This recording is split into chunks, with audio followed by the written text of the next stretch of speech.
안녕하세요. 안녕하세요. 네. 네, 오랜만에 뵙겠습니다. 네, 예, 오랜만입니다. 이 유튜브에서 오랜만이죠. 네. 우리가 처음 유튜브를 시작할 때가 여름이었는데 벌써 계절이 바뀌어서 가을이 되었고요.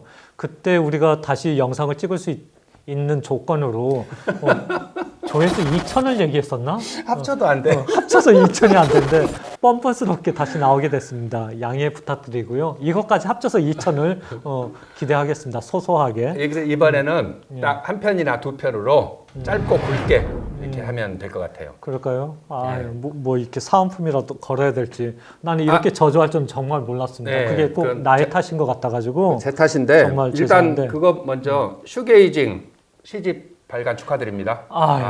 감사합니다. 네, 이 슈게이징인데 신발코를 바라보면서 노래 부르는 그런 장르를 이야기하는 거죠. 인디 락 밴드의 장르 이름인데요. 시집에서 가지고 왔고요. 한강의 노벨문학상의 가장 큰 타격과 위협을 받고 있는 시집이라고 여러분들이 생각해 주시면 감사하겠습니다. 예. 자, 이런 얘기 하지 말고 예. 민망하니까. 자, 이번에는 유튜브 두 번째 시간인데요. 자, 이번에는 마르코 폴로의 동방견문록에 대해서 이영선 작가와 이야기를 나눠보려고 합니다. 네. 그럴 거죠? 네, 두 번째 책이 이제 우리가 동방견문록을 한 거죠. 마르코 폴로에 대한 이야기들은 이름은 되게 많이 들어봤는데 사실은 그 이름만 들어봤지 정작 읽어보는 이들은 별로 없어요. 마치 박지원의 열하일기처럼 제목은 알지만 그래서 이번 시간이 여러분들과 우리들에게 유익한 시간이 되지 않을까 생각이 되는데요. 동방견문록 그 모두가 들어본 유명한 책인데 이 책이 뭐냐라고 묻는다면 짧게 개괄적으로 설명을 한번 해주시죠. 이탈리아 베네치아 사람인데요. 마르코 폴로가 1254년생이에요. 지금으로부터 한 750년 전 그 사람이 동방으로, 그때의 동방은 이제 몽골의 원나라죠. 예, 원나라로 장사길 겸 여행길을 떠나서 또 거기 안에서 17년간을 살다가 돌아와요. 총 여정이 24년인데 그 24년의 여행 여정을 기록해 놓은 책이죠. 네, 그래서 동방견문록 하면 그래서 동쪽으로 가서 이걸 보고 왔다 그러 동방견문록인데 이건 일본식 번역인 거고 원제는 세계의 서술, 세계사를 다 이야기했다 뭐 이런 이야기인 거죠. 그러니까 그러면 이제 마르코 폴로의 여행기가 되는 거잖아요. 네, 그래서 그렇죠. 이게 왜 그렇게 유명해서 유럽에서는 성경 다음으로 가장 많이 팔린 책이 마르코 폴로의 동방견문록이라고 얘기를 하더라고요. 세계적인 고전이라고도 얘기하는데 반면에 마르코 폴로의 동방견문록에 대해서 비판적인 시선을 가지고 있는 이들은 이게 기행문이 아니라 그 환상적 모험 소설이다. 그 여러분들 어렸을 때 읽으셨을지 모르겠지만 제가 가장 좋아하는 그 동화가 허풍선인 남작의 모험이거든요. 그런 당대에는 그런 식으로 이 그 동방견문록을 이렇게 낮춰서 보는 시선들이 있었다고 하더라고요. 그럼에도 불구하고 이 동방견문록의 영향으로 유럽에서는 어떤 변화가 있었는지 마르코 폴로의 동방견문록이 그 괴테의 뭐 이탈리아 기행이라든지 그거와 비교할 바는 아니지만 그리고 마르코 폴로보다 한 40-50년 앞서서 몬골을 다녀온 플라노 카르피나나 윌리엄 브루룩의 그 기록 거나 아니면 존 맨더빌의 여행기와 비교를 할 때 마르코 폴로의 동방견문록은 어떤 차이를 가지고 있고 어떤 가치를 가지고 있는지 그게 아마 일반 독자들은 대단히 많이 궁금할 것 같습니다. 네. 질문이 이제 복잡한데 허풍선이 그렇죠. 남작의 모험. 네, 읽어봤어요? 예, 당연히 어렸을 정말 때 보죠. 좋네요. 예. 똑같아요. 저기 동대문에 가면 DDP 있죠. 예. 그 앞에 두타도 있죠. 예. 그 옆에 또 하나 있어요. 뭐 있게요? 몰라요. 쇼핑몰 단어에. 이름인데 밀리오레. 밀리오레. 예, 밀리오레가 원래 100만이란 뜻이잖아요. 100만. 그렇죠. 이 마르코 폴로의 별명이 100만이에요. 그러니까 어디 가서 예. 뭘 이렇게 보면 와, 저건 100만 마리의 말이 있고 100만 명의 사람이 모여 있고 맨 입에다가 100만이라는 말을 올린대. 그래서 그 사람 별명이 밀리오레예요. 100만. 이 책의 제목을 그래서 100만에서라고 하는 사람들도 있어요. 허풍선이란 뜻이에요. 그 사람들 말로. 그랬는데 정설은 세계의 서술이라고 아까 말했고 카르피니 수사라든가 루브룩 수사라든가 이런 사람들이 몽골로 왔다 가서 여행기를 남긴 적이 있어요. 1240년대, 50년대이기 때문에 거의 한 세기 아니 한 세대 이상 빠르죠. 그런데 그 사람들 2명은 다 교황이 보낸 친서를 가지고 간 사람들이에요. 당시에는 몽골 제국이 워낙 강했기 때문에 세계는 아직 이 아메리카가 발견되기 전에 세계라고 하는 건 작은 유럽과 큰 원나라 몽골이 있었던 거예요. 몽골 세계 제국이기 때문에 그래서 거기에 친서를 보내서 협조를 요청하는 이런 식의 이제 수도사를 보낸 건데 이 사신들은 정확히 말하면 선교사 역할로 간 겁니다. 그래서 다녀오고 나서 쓴 글들도 뭐 재밌는 글들도 많이 있어요. 루브르기 남긴 글 중에는 4대 칸인 구육 칸이 즉위식을 할 때 10만 명의 외국인들이 왔고 그 중에 사절단이 4만 명이었다. 뭐 이런 식의 기록도 있고 여러 가지 기록이 있지만 대부분의 내용이 보면 선교 보고서 정도 되는 거죠. 그 내용이. 몽달비락이라는 책도 있어요. 당시에 같이 써진. 그때는 중국 사람이 가서 쓴 거예요. 거기도 보면 몽골 사람들은 가면 술을 접대를 해준다. 그래서 술을 한꺼번에 마시고 대취를 하면 기뻐한다. 뭐 이런 식의 글을 써놨어요. 꼭 한국인들을 보고 쓴 것처럼 써놨는데 이런 것들도 다 보면 정찰 보고서 역할 정도를 하는 거지 여행기라든가 여기에 들어간 것이 아니죠. 이게 글이라고 하는 책이라고 하는 것의 가치로서 비교가 안 되는데 여러 가지가 있지만 첫 번째는 그 깊이예요. 이 사람들은 지나간 거고 다녀간 거죠. 한번 가서 봐서 신기했다고 쓰는 여행기들 이런 것들이 이제 깊이가 좀 떨어지지 않습니까? 그 정도의 차이가 있어요. 17년을 살았던 마르코 폴로하고. 두 번째는 이 방대한 양인데 마르코 폴로는 정말 많은 호기심, 기억력 이런 게 있었던 것 같아요. 그래서 이 책 자체의 두께도 있지만 정말 이렇게 자세히 이렇게 생생하게 눈앞에 보이는 것처럼 쓸 수가 없어요. 글로 쓴다고 해도.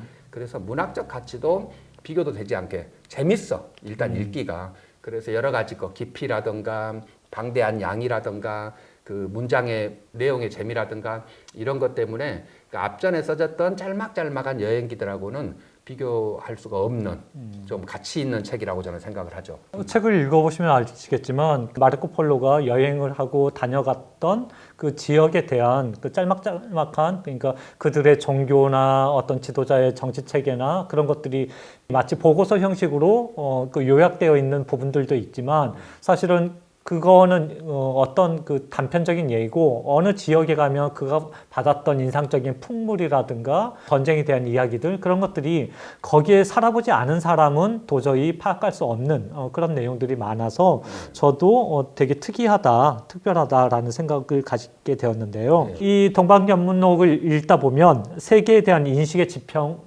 을 넓혀놨구나라는 그런 생각들, 그런 가치를 누구나 다 인정할 수밖에 없을 것 같더라고요. 그 부분인데 중세잖아요. 1200년대, 13세기.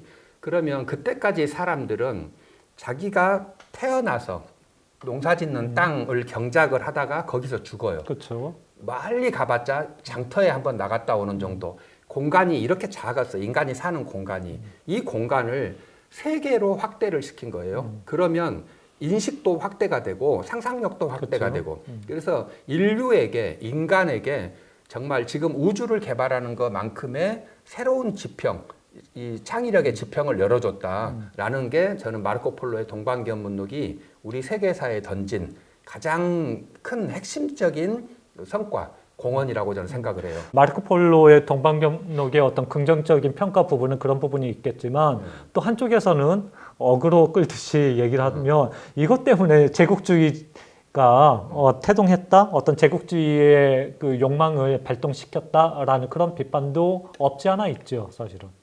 그렇죠. 그러니까 이 책이 나오고 나서 바로 이제 대항해 시대가 시작되고 아메리카 발견이 시작되고 이렇게 되는데 법적으로 따지면 법대 나온 사람이잖아. 법적으로 따지면 이 인과관계가 부족한 거예요. 정황은 비슷한데 인과관계가 부족한데 첫 번째는 그가 이 상상력을 자극을 시킨 건 맞아요. 동쪽으로 가면 어마무시한 게 있다. 이것에 자극을 받은 사람이 있어. 깜짝 놀래. 콜럼버스입니다. 우리가 잘 아는 그 콜럼버스. 그렇죠. 콜럼버스가 1492년에 가기 때문에 이 책이 나오고 나서 100년이 약간 안 됐을 때예요. 이 사람도 이탈리아 사람입니다. 어렸을 때 꿈을 꾸는 거예요.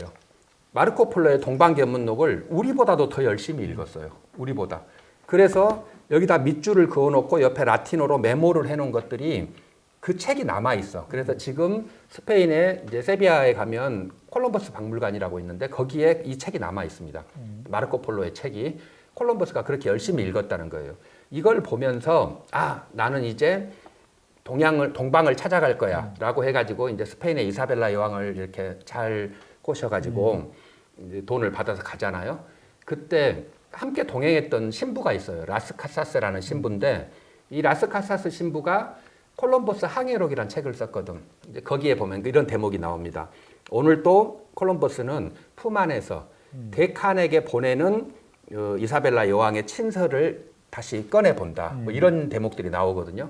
좀 웃기는 건데 사실은 1492년이면 몽골 제국이 망한 지 124년 됐을 때예요. 그러니까 이미 제국은 망해버렸는데 그 소식은 아직 모르는 거지. 그래서 그 친서를 이사벨라 여왕의 친서를 가지고 가거든요. 그럴 정도로 이 마르코 폴로의 동방견문록이 이 사람들의 욕구를 자극을 시킨 거죠. 그래서 이렇게 가니까 아직 인도는 못 갔고 여기가 서인도일 거야. 산살바도르에 그렇죠. 도착했을 때 그렇게 말하죠. 아메리카를 갔을 때 이 마르코 폴로의 영향으로 가게 된 거죠. 이 책이 나온 게 책이 출판된 연도가 1299년이에요.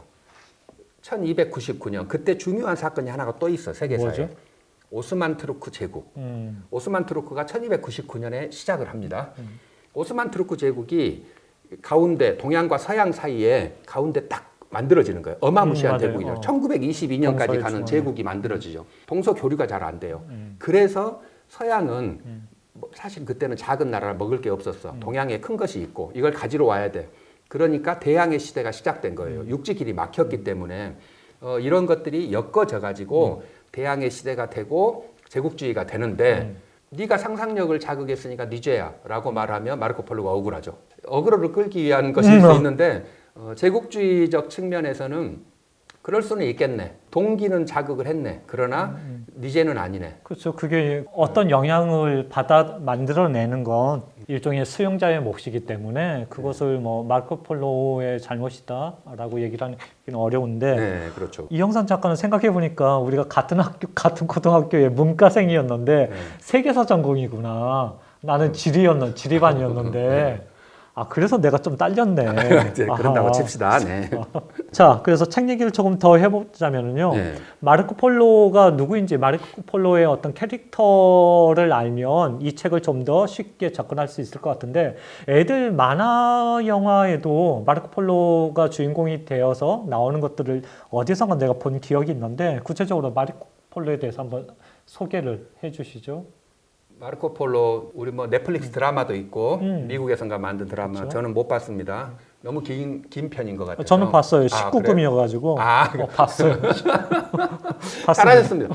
네, 마르코 폴로는 1254년생이에요. 태어날 때 자기 아버지가 이제 니콜로 폴로인데 삼촌이 마페오, 삼촌하고 아버지가 원래 장사꾼이에요. 그렇죠. 베네치아는 이제 장사하는 사람들이니까 장사하러 떠났어. 그리고 태어났어요. 그러니까 아버지 얼굴을 태어날 때 못 본 거지. 엄마가 그냥 키웠던 애예요. 뭐 사생아 이렇게 말하죠. 그렇게 키웠는데 또 살다가 엄마가 일찍 죽어요. 아버지는 장사길을 떠났다가 안 돌아오고 엄마는 죽어버리고 고아처럼 자란 거. 어렸을 때로 고아처럼 자라서 아마 정규 교육을 못 받았다가 정설인데 그렇게 해서 아버지가 이제 장사 끝내고 돌아오는 게 69년이에요. 15살 먹었어. 15살 때 처음으로 아버지를 본 거예요. 거의 거리의 방랑아처럼 살다가 불황아처럼 살다가 아버지를 처음 만났지. 그랬는데 아버지가 중요한 임무를 띠고 왔다. 쿠빌라이 칸의 친서를 가지고 왔어. 교황에게 주는. 그래서 그 교황을 만난 뒤에 다시 몽골을 가야 된다. 장사도 할 겸 칸하고 약속이니까 가야 된다. 그러면서 아버지하고 삼촌하고 가는데 가버리면 얘가 또 고하잖아. 그렇죠. 그래서 15살 먹은 마르코 폴로한테 같이 갈 거냐라고 이제 하죠. 그래서 이 모험심 강한 마르코 폴로가 같이 가겠다고 합니다. 그래서 71년에 떠나요. 지중해 베네치아를 떠난 게 71년인데 그러면 17살 때예요. 이 17살 우리 고등학교 2학년짜리 소년이 3년 6개월에 걸치는 어마무시한 걸어서 가는 여정길을 떠나게 되는 이게 이제 마르코 폴로의 기본적인 생애는 이렇습니다. 그리고 뭐 오랫동안 삽니다. 한 70살까지 살아요. 돌아오고 나서 대단히 고생한 사람 치고는 장수한 거죠. 그렇습니다. 그 이야기는 뭐 계속 더 할 거니까. 네, 예.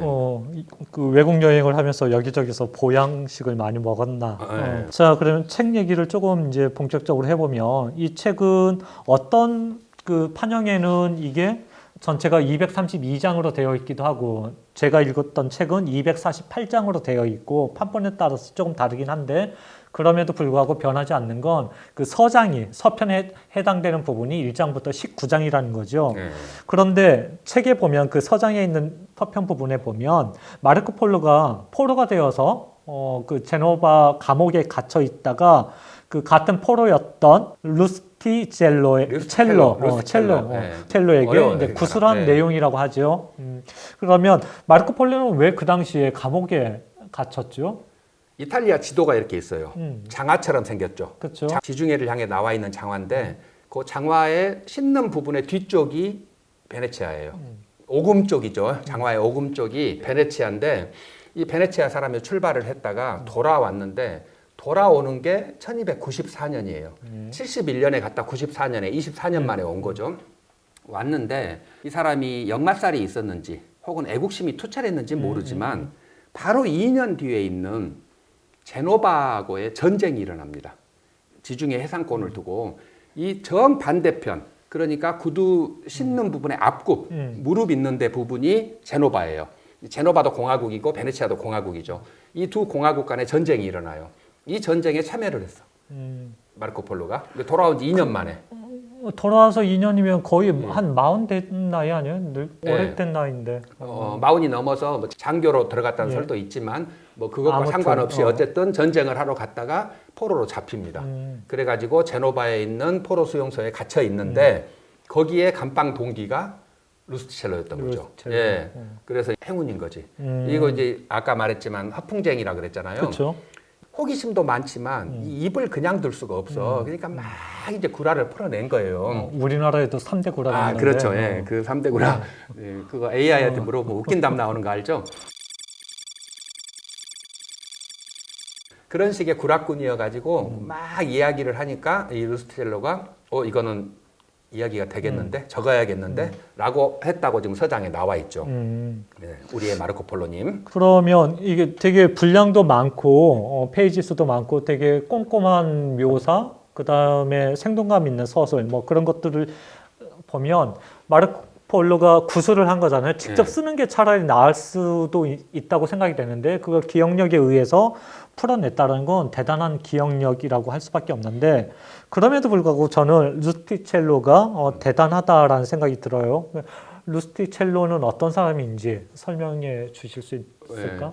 루스티첼로는 이제 잘은 알려진 게 없어요. 언제 태어났는지 뭐 이런 건 모르는데 하나 남은 게 1271년에 아더왕 이야기를 썼다 이런 게 나옵니다. 작가예요. 그냥 그 사람은 공식 작가지. 소설가. 네, 71년도에 마르코 폴로가 여행을 떠나는 그 시점이죠. 그때 아서왕 이야기를 썼다고 하니까 소설가인데 우리 피사의 사탑 유명하죠. 예. 네, 그 피사 출신입니다. 이탈리아 사람이고 이탈리아 피사 출신의 작가인데 이 사람도 그 제노바 공화국이 당시에 가장 셌거든요. 이탈리아에서. 그래서 여기저기 공격을 했는데 피사하고 전쟁을 했을 때 그 전쟁에서 잡혀가요. 요거는 약 한 8년 전이에요. 마르코 폴로보다. 그래서 그때 포로로 들어가서 제노바 포로 수용소에 있었거든요. 장기수로 있었던 거예요. 작가가 장기수로 있으니까 얼마나 심심했겠어. 마침 정말 매력 있는 캐릭터가 감방 동기로 들어온 거죠. 그래서 쓰게 된 거고 여기 뭐 일장에 그대로 이야기가 하지 않습니까? 그러니까 구술이니 뭐 자서전 대필이니 이런 말은 전혀 없는 거예요. 명확하게 책 안에다 밝히고 있는 거죠. 그것을. 예. 그래서 1298년에 썼다 이렇게 했어요. 그리고 99년에 출판되는 거죠. 예. 저는 마르코 폴로가 이 운이 좋았다. 루스티첼로를 만난 게 정말로 어떤 세계 역사에 어떤 하나의 선물이 있지 않았을까? 예, 그런 그렇죠. 생각이 들기도 하고요. 마르코 폴로도 운이 좋았고 우리도 운이 좋은 거죠. 안 그랬으면 이걸 못 봤을 거 아니에요, 이 책을. 이 중세를 아니, 거의 완벽하게. 당신이 쓰면 되지. 그거는 중세를 복원하지는 못하잖아, 내가. 아무튼. 네, 아무튼.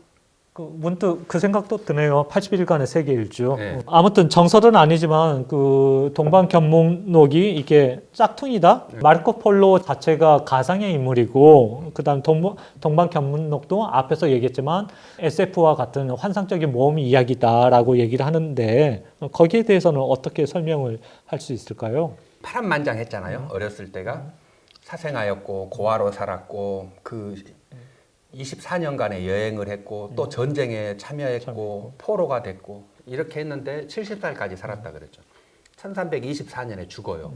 1월 며칠인가 죽는데 자녀가 셋이 있거든요. 그래서 세 명에게 이게 유언장을 써서 남겨요. 그게 남아 있어 지금도 박물관에 남아 있습니다. 그러므로 마르코라는 이름은 너무 흔하고 폴로라는 성은 당시 이탈리아에 너무 많았다. 뭐 그러니까 그런 가상의 인물이다라고 하는 건 좀 안 맞는 게 그 유언장이 그대로 남아 있으니까. 당시에 같은 시대를 살았던 악사이라는 소설가가 있어요. 그 사람이 쓴 글에 나오는 대목인데 마르코 폴로가 이제 죽으려고 하니까 임종 직전에 친구들이 찾아가요. 그래가지고 야 너는 지금까지 했던 뻥에 대해서 뻥치어서 사람들을 현혹시킨 것에 대해서 회개하고 죽어라라고 말을 하거든요. 그러니까 마르코 폴로가 그때 답을 하죠. 나는 내가 본 것의 절반도 이야기하지 못했다. 라고 말을 하고 죽어요. 이게 마지막 말이었어. 거의 뭐 갈릴레오처럼. 그러니까 그렇게 하고 죽었어. 그리고 그 유품을 봤는데 거기에 쿠빌라이 칸이 주었다고 하는 신서? 아니 금패. 금패. 예, 마패인데 이렇게 약간 길쭉한 마패인데 황금으로 돼 있는 금패를 책에 나오죠. 그 그림, 그거 지금도 박물관에 있습니다. 그게 남아 있었던 거예요. 그러니까 마르코 폴로가 했던 말이 가짜가 아니라는 것이. 그러면 금방 얘기한 부분은 그 당대 소설가의 악사이가 썼어요. 거기에 지금 나와 있는 거잖아요. 네. 그렇다면 정사에 묘사가 된 부분이 있나요? 마르코 폴로의 흔적이 있나 정사에? 이제 마르코 폴로가 갔잖아요. 예. 3년 6개월 동안 가. 그래서 이제 쿠빌라이 칸을 만나서 17년간 쿠빌라이 칸의 신하 역할을 하면서 중국을 다 여행을 하고 돌아다니고 이렇게 해요. 그리고 돌아오는데 이제 돌아오는 길 이게 1291년이라는 설도 있고 92년이라는 설도 있지만 거의 비슷합니다. 날짜는 모르니까 돌아오게 되는데 이 책에도 나온 기록이에요. 그대로 나와 있습니다. 일칸국 바그다드를 수도로 한 몽골의 4대 칸국 중에 하나입니다. 아라비아 반도 쪽을 장악하고 있죠. 아라비아 페르시아 부분을 장악하고 있는데 쿠빌라이 칸의 친동생인 홀레구가 점령한 데예요. 1258년에 여기를 점령을 해서 바그다드를 점령을 하는데 그 일칸국을 세워놨거든요. 일칸국의 홀레구의 아들이 아르곤이에요. 4대 칸인데 아르곤이 칸을 하고 있어요. 일칸국에. 근데 상처를 해. 부인이 죽어. 그래서 부인이 죽었다는 소식을 쿠빌라이 칸에게 전해주니까 쿠빌라이 칸이 그래? 우리 조카인데 내 친동생의 아들이니까 조카인데 칸인데 부인이 없구나. 그래서 내가 공주를 하나 보내주겠다. 쿠빌라이 칸이 이제 17살 먹은 코카친이라는 여인을 아르곤 칸에 황후를 만들려고 보냅니다. 그래서 이제 사신들하고 같이 보내겠지. 이게 보냈는데 당시에 육지길로 이렇게 타미르고 쪽으로 해서 와야 돼. 근데 거기에 쿠빌라이 칸에 저항했던 카이두라는 사람이 있어요. 이 책에도 아주 나와요. 오랫동안 나오죠. 카이두. 어거데이 칸이라고 하는 그 전 칸의 손자인데 이 카이두하고 전쟁 때문에 길이 다 막혀 있어요. 너무 위험해. 갈 수가 없어. 그래서 갔다가 돌아와요. 코카친 일행이. 돌아오니까 어떻게 해야 되지? 내가 조카에게 황후를 보내야 되는데 그러니까 이제 마르코 폴로 일행이 이제 아버지랑 삼촌이랑 마르코 폴로가 나서죠. 우리가 인도양 길을 안다. 인도양으로 돌아서 이렇게 일칸국까지 지금 바그다드까지 가면 된다라고 하니까 이제 쿠빌라이가 그래가지고 니들이 그러면 데리고 가고 잘 모셔다 드린 다음에 베네치아로 돌아가라라고 허가를 해줘요. 원래 칸이 이 마르코 폴로를 안 놔주려고 그랬잖아요. 그렇죠. 워낙 재주가 뛰어났기 때문에 계속 자기 밑에 두려고 그랬는데 마르코 폴로는 도망갈 기회만 노리고 있었는데 도망까지는 아니고 이제 좀 힘들어 이제 외국 생활을 가는데 빼고라도 생활을 17년 했으니까 이제 고향이 그립죠. 가고 싶기도 했는데 마침 기회가 생긴 거죠. 그래서 그럼 내가 얘를 모셔다 드리고 가겠습니다라고 하니까 이제 허락을 한 거예요. 쿠빌라이 칸이.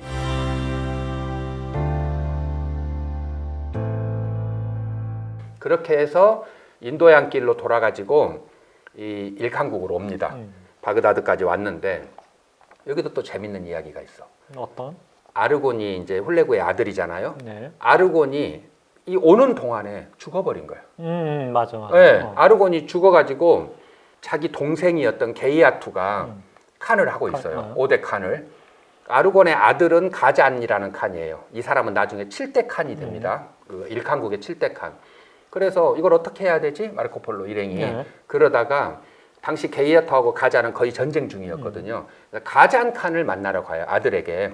그래서 가잔 칸에게 이 코카친 공주를 이제 소개를 해주고 둘이 결혼합니다. 가잔 칸과 코카친 공주가 이제 결혼을 하게 되는데 그렇게 해서 모셔다 드리고 자기는 돌아오는데 그때 코카친 공주가 아쉬워하며 눈물을 흘렸다는 것을 여러분은 기억해야 할 것이다. 뭐 이런 거 있죠. 써져 있죠. 그렇게 하고 마르코폴로는 돌아왔는데 자 여기서 이제 역사 기록 우리 이야기했잖아요. 이 가장 칸이라는 사람이 중요한데 일칸국의 7대 칸이에요. 홀레구부터 시작되는 7대 칸인데 이슬람의 세계에서 몽골 제국이 세워진 거예요. 일칸국은. 이게 독살도 많고 전쟁도 많고 그래. 그래서 가장 칸 때에 이르러서 우리가 황실이 이슬람으로 개종을 하겠다라고 발표를 합니다. 가장 칸이. 그러면서 한 가지 역사적 사건을 해요. 라시드 아딘이라는 사람을 통해서 재상이었는데 그 사람을 통해서 이제 몽골의 역사를 기록을 해라. 지금까지를. 그래서 몽골에 남아있는 유일한 역사서 몽골 비사 그리고 형제 국가였던 일칸국의 역사서인 집사가 만들어져요. 칭기스칸 기, 세계의 기, 뭐 부족지 이런 식으로 해가지고 아주 방대한 양의 책을 만듭니다. 집사라고 해요. 네. 우리나라에도 번역돼 나왔습니다. 가장칸 때 만들어진 이 집사에 방금 마르코폴로가 자기가 여기에 그려놨던 책에 써놨던 그 내용이 그대로 나옵니다. 똑같이 그렇게 나와. 그래서 아 이게 팩트인 거예요. 뻥이 아니고. 예, 뻥이 아니고. 또 하나 재밌는 게 있어요. 원나라 다음에는 명나라였죠. 명이 이제 지배를 했죠. 주원장이. 주원장이 되고 나서 약간의 사건 사고가 있습니다. 우리나라 세조 같은 사람이 있어요. 예. 자기 조카 건문제를 죽이고 왕이 된 사람, 예, 찬탈한 사람. 그 사람이 그 유명한 사람이 영락제. 영락제가 그 조카 건문제를 이제 이렇게 죽이고 제거하고 칸이 됩니다. 이게 아들이거든 바로 주체가 주원장의 아들이에요. 근데 서열이 낮다 보니까 칸이 안 됐던 거지. 그래서 이렇게 뺏어 가지고 칸이 됐는데 영락제가 이제 북경으로 수도를 옮기고 하면서 명나라를 부흥시켰던 왕이에요. 이 영락제가 했던 중요한 일이 하나가 있어요. 영락대전이라고 하는 백과사전을 만든 거예요. 그 양이 얼마나 방대한지를 이루 말할 수가 없는데 다 밝혀지지도 않았어. 발견되지도 않을 정도로. 그랬는데 이 부분은 밝혀졌어요. 영락대전에 놀라지 말고 들으세요. 제 1권, 2권, 3권 해가지고 제 19,418권 19,418번째 권 백과사전 책에 요 내용이 그대로 나옵니다. 그때 원나라에서 코카친 공주를 일칸국에 보내고 있던 이야기가 그대로 나와요. 마르코폴로는 내가 이름이 어려우니까 읽어봐 줄게요. 마르코폴로는 자기가 데리고 같이 갔던 사신 이름을 말하는데 여기 이렇게 썼어요. 자기는 울라타이, 아프스키, 코자 이렇게 3명하고 갔다고 써져 있어요. 이게 이제 칸이 보낸 사신이에요. 그랬는데 영락제가 쓴 영락대전에는 그 이름이 어떻게 나오냐 그러면 자 똑같이 있어요. 울라타이라 그랬잖아요. 그거를 우루다라고 써져 있어요. 예, 우루다이.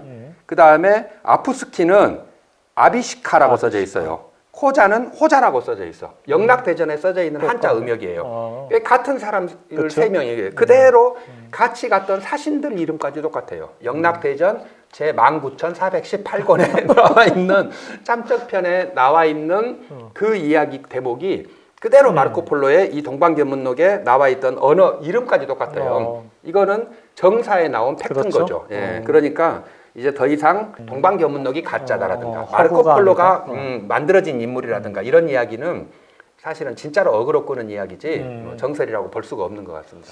팩트예요. 그래요. 그 책 이야기, 그다음에 저자 이야기를 이렇게 듣다 보니까 마치 책을 한 권 다 읽은 것 같은 그런 착각에 빠지는데 본격적으로 어마어마한 이야기들이 본문 안에 들어 있잖아요. 네. 근데 들어가기 전에 잠깐 마르코 폴로라는 인물에 대해서 궁금한 점이 하나 있는데 그 마르코 폴로의 그 어떤 기록들에 따지면 마르코 폴로가 언어에 대해서 대단히 뭐라고 할까 능력을 갖추고 있었다 하더라고요. 4개의 문자, 4개의 언어를 습득을 했다. 그래서 뭐 문자 같은 경우는 페르시아나 아라비아, 위구르 뭐 그런 문자들을 알고 있었고 언어로는 터키어, 페르시아어, 몽골어 그렇게 해서 4개국의 4개의 언어와 문자를 알고 있었다고 하는데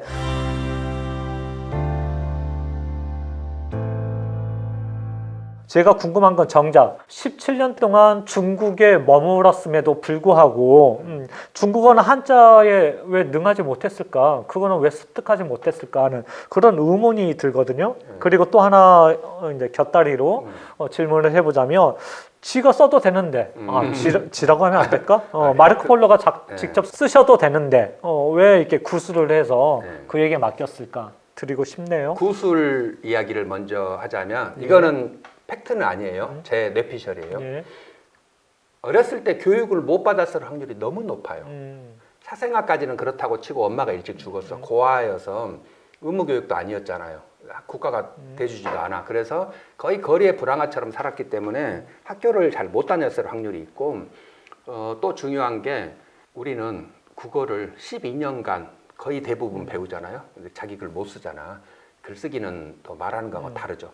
그런 측면에서 루스티켈로가 쓰는 게 옳다라고 판단을 했을 수도 있고 어쨌든 그 사람의 훗날의 평가에서 여러 가지 언어를 했다고 하지만 거기에도 이탈리아어라든가 이탈리아 문자라든가 프랑스 문자라든가 이런 건 안 나와요. 예. 이 책은 원래 초판본은 프랑스어로 써져 있다는 것이 정설이에요. 프랑스어로. 그러니까 루스티첼로는 프랑스어를 잘했던 거죠.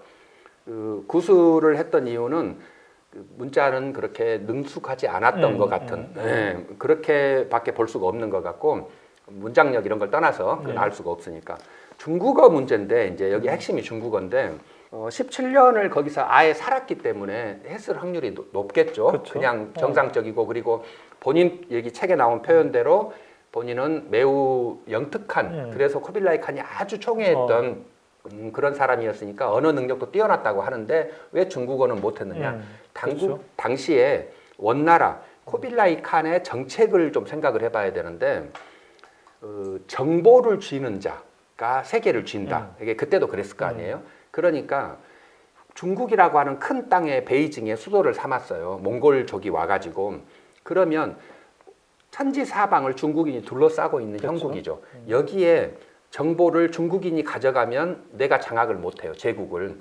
그래서 중국인이 아닌 걸로 이걸 만들고 싶어요.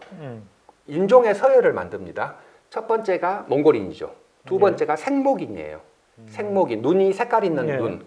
유럽 사람 같은 사람이죠. 마르코 폴로가 그래서 우대를 받은 거기도 하죠. 세 번째가 이 만주족 이런 사람들인 거고 한인은 네 번째 민족이에요. 이게 그 중국인들을 약간 하대를 했고 언어도 그렇습니다. 중국 문자를 써가지고 문서가 왔다 갔다 하면 중국인들만 읽는 거잖아. 노출되고. 그래서 티베트에 있는 스님을 불러요. 쿠빌라이 칸이. 그게 파그마람이라는 사람이에요. 그래서 그 사람 보고 문자를 만들으라 그래. 우리 책에서 배운 바 있어요. 파스파 문자 들어봤어요? 안 들어봤어요. 아이씨. 나는 지리 전공이었어요. 그렇군요. 세계에서 안 일단 배웠어요. 파스파 문자라는 문자를 만듭니다. 그래서 궁정 중심으로 쓰게 돼요. 몽골은 문자가 없기 때문에 위구르어도 아니고 파스파 문자를 새로 만들기도 했거든요. 쿠빌라이 칸 때 있었던 일입니다. 그래서 중국어라고 하는 건 매우 천대받았거나 궁정에서는 전혀 쓰지 않거나 이랬을 확률이 높아요. 마르코 폴로는 서민들하고도 같이 늘 돌아다니면서 놀지만 핵심은 궁정 사람인 거잖아요. 그렇죠. 궁한 그 이너서클 사람이잖아. 그래서 중국어는 매우 소홀하거나 외면했거나 그랬을 것 같아요. 네, 중국어는 그래서 전혀 했다는 기록이 전혀 없죠. 어디에도. 네. 예, 의외로 설득력이 있는 이야기여서 깜짝 놀랐습니다. 그래서 조기 교육이 네, 몽골 관련자니까. 네. 그러면 이제 본격적으로 마르코폴로의 여정을 따라가서 얘기를 한번 해볼까요? 지금까지 이야기가 사실은 이제 우리가 지어낸 게 아니고 이 앞에 서편에 나와 있는 1장, 2장, 그래도 19장까지 나와 있는 그런 이야기입니다. 본인이 마르코폴로가 서술을 한 거죠. 그러면 저기 들어가기 전에 그 얘기를 다시 한번 합시다. 그러면 마르코폴로는 쿠빌라이 칸 밑에서 뭘 한 거예요, 도대체 17년 동안? 그렇게 영특해서 총애를 받았던 인물인데 뭘 했을까요? 암행어사? 암행어사? 주로 그렇게 표현을 해요. 암행어사라는 말은 없지만 지방을 돌아다니면서 보고를 해라.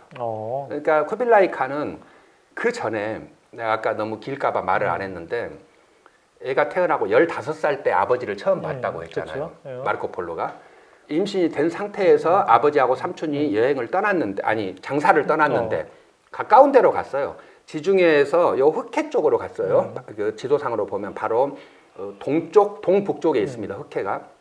그리 갔는데 돌아오려고 하는데 위쪽에 있는 러시아의 킵차크 칸국과 아까 말한 일칸국이 전쟁을 해요.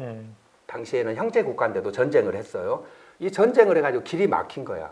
못 돌아오니까 그냥은 못 돌아올 것 같아서 동쪽으로 우회하자. 아버지하고 삼촌이. 그래서 우회를 하러 가는데 아주 많이 우회를 해. 한 6개월간 우회를 해요.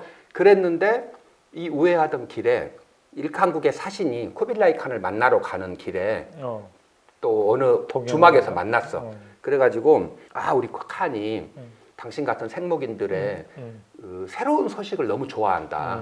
한번 가서 이야기 좀 하고 그러지 않으련? 그러니까 이게 혹해가지고 이 아버지도 호기심 만땅이었나 봐. 혹해가지고 진짜로 따라갑니다. 그래서 이 베이징까지 먼저 간 거예요. 아버지하고 삼촌이. 그렇죠. 가니까 칸이 환대를 해주고 마지막에 교황에게 주는 친서를 준 거잖아요. 그래서 돌아오니까 15년이나 걸려가지고 마르코폴로를 이렇게 늦게 만나게 된 건데 이런 식으로 쿠빌라이 칸이 이 생목인들도 좋아하지만 새로운 시선, 얘들은 보면 새롭게 볼 거 아니에요. 전혀 다른 관점에서 이런 관점에서 보고하는 걸 너무 좋아했던 거예요.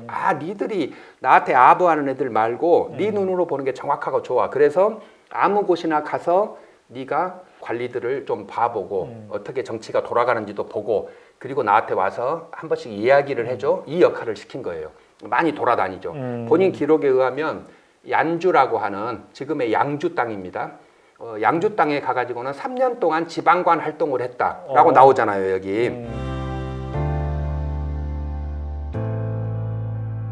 네, 페이지에 나와 지방 있는데 관리. 이제 지방 그렇죠? 관리 역할을 했다라고 하는데 그럴 정도로 잘 못하면 자기가 직접 관여를 해버리기도 하고 하면서 지금으로 보면 거의 암행어사 우리가 아는 바로 보면 암행어사급의 이야기 겸 전기수 역할을 한 거죠. 칸 내가 거기를 갔는데 말이에요. 막 이러면서 이제 구란을 또 잘 치니까 이야기꾼. 예, 이야기꾼이니까 이제 그런 역할을 하고 살지 않았을까. 근데 쿠빌라이 칸이 엄청 총애했다고 하니까 잘했나 봐요. 그걸.